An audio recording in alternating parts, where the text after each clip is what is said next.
Mike's Daily Podcast. FF episode 1388, and Mike Matthews broadcasting from Cafe Anyway, located somewhere in Podcastro Valley, Mont. Today, Madame Rootabega, Valentino, Bison Bentley. Plus, we bring you the segment, the MIKELOPEDIA INSANICA. We got a bunch of crazy news stories to get to today in this crazy world. Mike's Daily Podcast. And yes, we have a cool podcast picture I will tell you about very soon. But first, I have to sing this song. Mike's Daily Podcast. Yesterday was an interesting day. Did you go and get your Slurpee? And after you drank that and got all those calories, you had to do a burpee, because those are what help get rid of those calories. And then you can date a girl named Mallory. Mallory, wasn't that the name of the sister on Facts of Life? Mike's Daily Podcast. No, Family Ties. That's right. Was it Justine Bateman? That her name was Mallory. Mike's So I know Daily this guy at work Podcast. who has a theory on time-traveling tourists. They go back in time, and they look at the past, and when we see them, we're like, what? Well, we take pictures of them, and apparently we took pictures of them back in the 30s and 40s and 50s, and those pictures are posted when you do a Google search for time traveling photos. Look who just walked in. Hello, Michael Matthews. It's Madame Rootabega. I have been alive for thousands of years, and I've met some time travelers. Ooh, What are they like? very snooty. They're snooty? Yes, Michael Matthews, because all they care about is looking at things in the past. What do they look at? Look who else walked in. Hello there, Mike. This is Valentino, the parking attendant. And it's Bison Bentley. Do you know that? Hey guys, welcome to the conversation. Yeah, so what do time traveling tourists, yikes, look at Madame Rootabega Day? Well, they are very interested in their relatives and their ancestors, and they want to talk to them and see if they have any ailments, so that they have to worry about that in the future. Ooh. Ah. Yeah. This one guy I work with, he showed me a picture of someone who apparently was taking a picture And here's today's podcast picture. of their young self. But that's not what the podcast picture is. It's actually of water. No, it's not. I have a lot of pictures of water, I know, in my podcast pictures. If you'd like to see a picture of water, not a picture of water. Wait, what? I'm getting all word-tied. So if you want to see one of the many pictures I have of water, why, you can go to MIKES-DAILY-PODCAST.com. But in this picture, it's fish swimming over you in this weird sort of glass thing, and I'll tell you where that is. And I'm not going to put it in the podcast picture title, caption. I'm going to tell it to you, and I'm going to tell you what it is now. It's at that Rainforest Cafe, the Tourist Trap Rainforest Cafe in San Francisco, along the Pier, what's that? What, Fisherman's Wharf, along the Embarcadero, near Pier 39 and all that stuff. Pier 39 having an anniversary this year, and I did not realize Der Wiener Schnitzel was having an anniversary yesterday.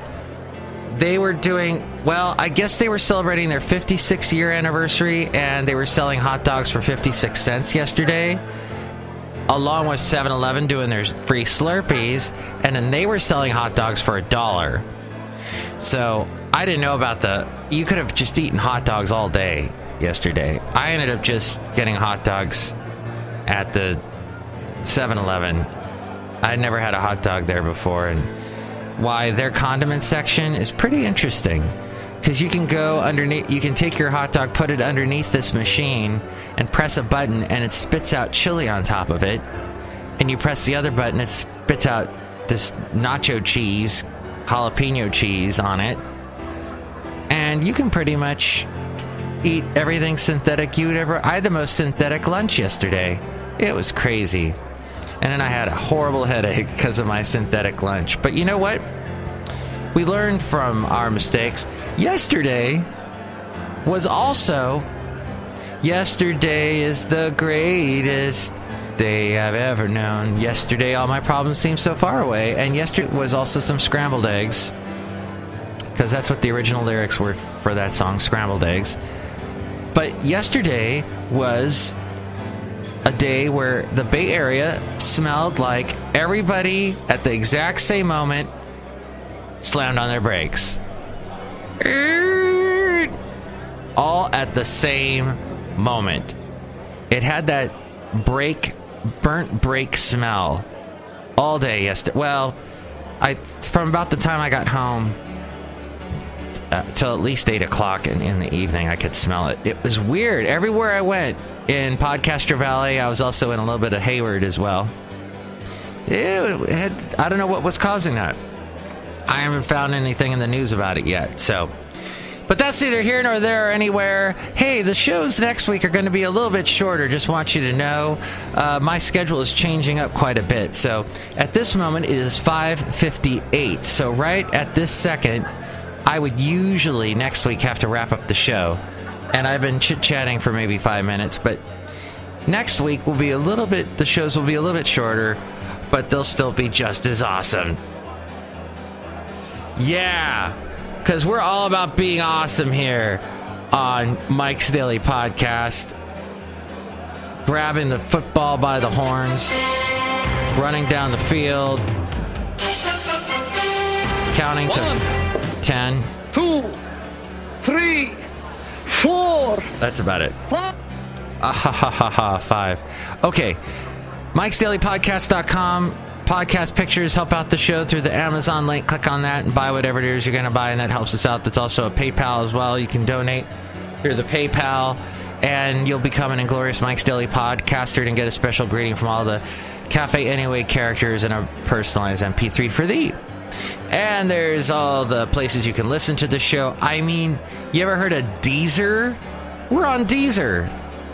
You ever heard of iHeartRadio? We're on that. We're about everywhere on Tumblr, Player.fm, anywhere you can find a frickin' podcast, even on YouTube, we can be found.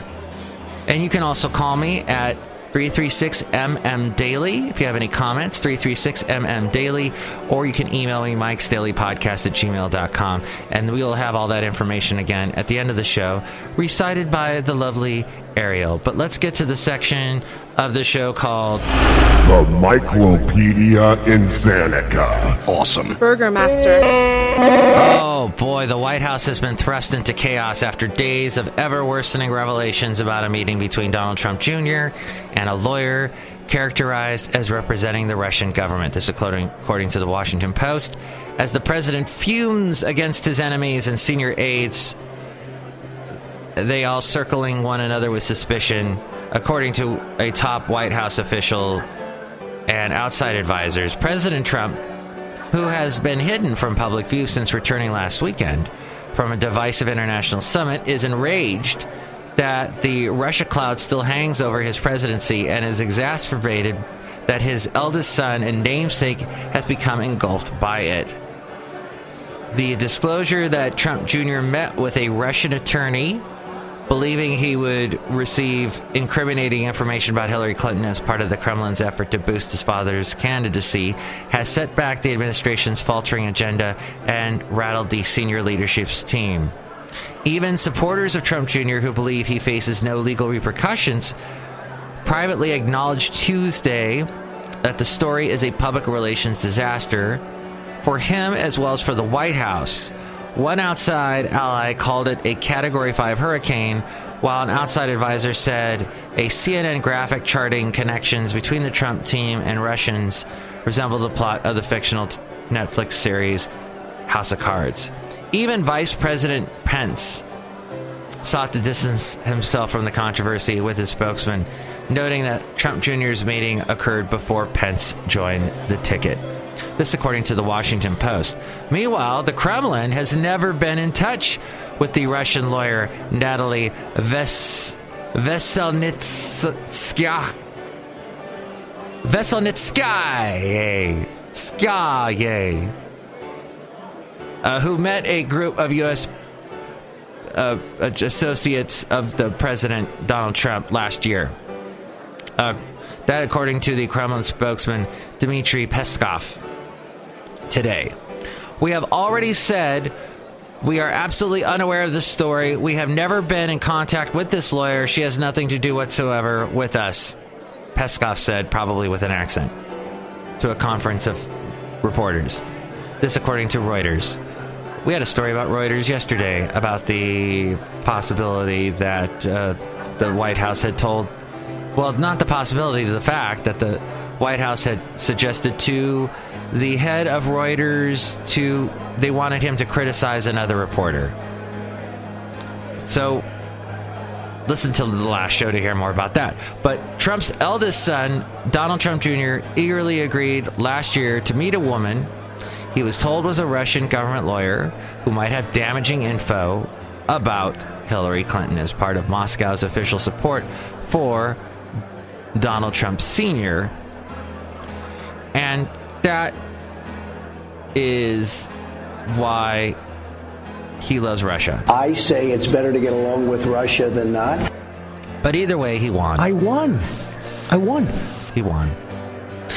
Three of the most influential figures in President Trump's inner circle are lobbying the president to oust his chief of staff, Reince Priebus. This also from the Washington Post. Trump's wife, Melania, eldest daughter and senior advisor, Ivanka, and son-in-law and senior advisor, Jared Kushner, have privately pushed him to shake up his West Wing staff, most notably by replacing Priebus. He has served as the chairman of the Republican National Committee before joining Trump's White House. He's been rumored for months to be on his way out of the White House as the president's top assistant.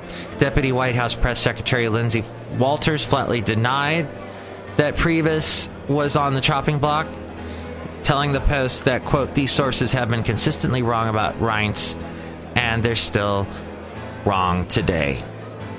According to the Post, Trump is hesitant to do away with Priebus and other senior staffers as his administration faces multiple investigations into possible collusion between his campaign and Moscow. And the White House, Trump's White House, has seen a steady stream of leaks. WikiLeaks! I love WikiLeaks! Stephanie Grisham, Melania Trump's communications director, said to the Post that the First Lady was concerned about the leaks coming from the White House, but rejected the notion that she was pressing her husband to fire Priebus or anyone else. Of course, the First Lady is concerned about the leaks from her husband's administration, as all Americans should be, said Grisham. And while she does offer advice and perspectives on many things, Mrs. Trump does not weigh in on the West Wing staff. Then there's Hobby Lobby. I used to go there when I lived in Alabama with my then wife, and we would buy stuff.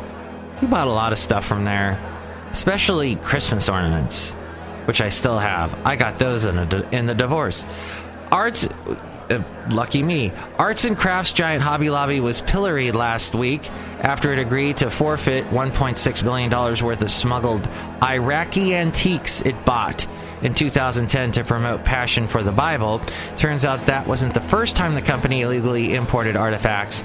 An attorney for the retailer confirmed to NBC News that the $3 million it will pay the feds to settle the civil case isn't a fine, but a payment to cover unspecified items that were improperly brought into the U.S. before the 2010 acquisition. Hobby Lobby doesn't have those purchases any longer. A stipulation outlining the settlement said they are dissipated, quote unquote, suggesting they were either sold or donated. Now, the Hobby Lobby has this weird sort of thing. They're very religious over there, and they took umbrage with the whole thing with Obamacare and having to supply contraception. They were against the against the concept of contraception with the whole Obama thing. They sued against it, the Obamacare. Yeah, so that summed that up nicely, didn't I? I summed up that story. Finally, Joe Scarborough. He is leaving the Republican Party, and he's going to be an independent voter now. His announcement was expected to come during the episode of The Late Show with Stephen Colbert yesterday.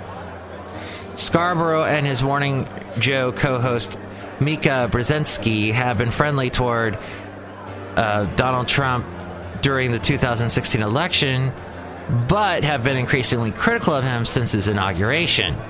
The switch prompted Trump to lash out at the pair in a series of tweets, referring to them as Psycho Joe and Low IQ Crazy Mika, and claiming Brzezinski was bleeding badly from a facelift when he saw her last year. The former lawyer was the Republican congressman representing Florida's 1st district from 1994 to 2001, if you were wondering where Joe Scarborough's fame came from. His bona fides, if you will.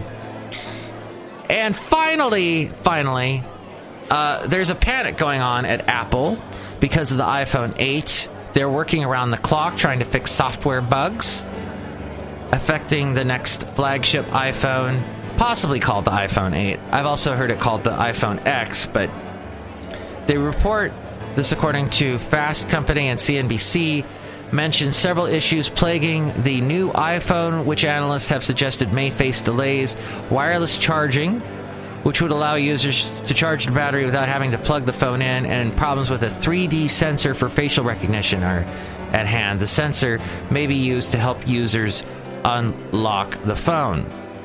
And Samsung includes both wireless charging and support for Face Unlock on its new Galaxy S8, but Apple hasn't worked with either technology before.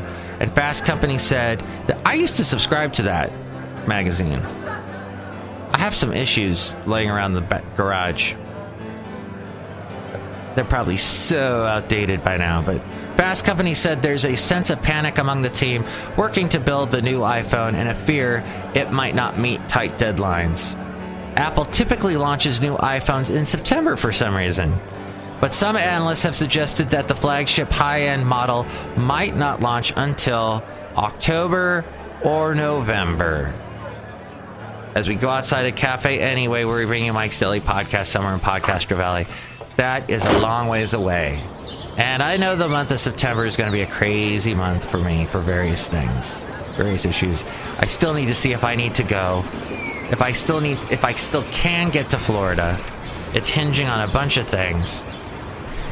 I got to get my roommate, see if my roommate's going to be there, my dog. My dog's got to be watched, walked, fed, and then just the whole buying a ticket that isn't crazy expensive and, you know, all that sort of travel brouhaha. Hey, I hope you didn't take umbrage with today's show. I hope you found it interesting. I hope you still don't smell the brake smell that's going around the Bay Area or wherever you are. And if you run into a time-traveling tourist, tell them, hey, back that bleep up, because I know you've got all this technology and understanding of the future and whatnot, but back that up, or whatever curse word you use in the future. I don't need you damn time-traveling tourist, unless it's the doctor. And then I would love to talk to the doctor. Doctor Who. You know, I watched 4 old episodes from the 70s when it was a half hour long of that British TV show with the time-traveling doctor.